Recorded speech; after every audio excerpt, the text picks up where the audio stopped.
Démographie médicale, poste d'internat et loi du plomb, voici les 3 infos à retenir cette semaine.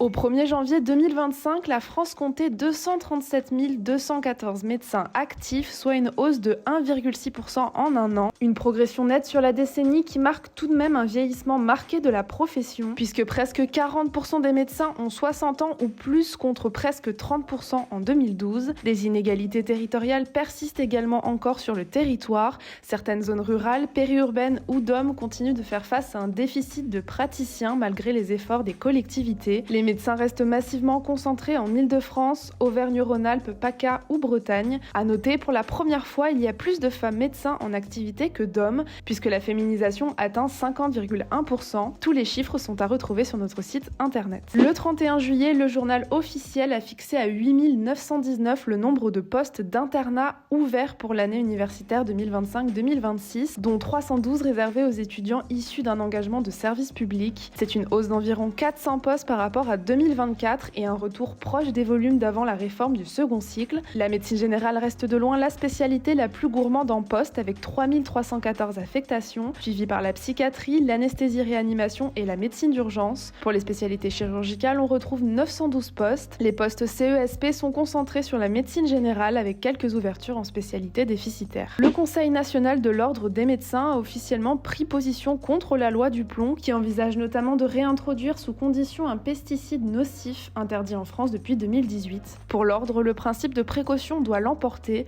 Le doute n'est pas raisonnable, surtout lorsqu'il s'agit de substances susceptibles de provoquer des cancers pédiatriques ou des troubles neurodéveloppementaux. Cette prise de position intervient alors qu'une pétition contre la loi a franchi les 2 millions de signataires sur le site de l'Assemblée nationale. Le Conseil constitutionnel doit rendre sa décision début août sur le sujet.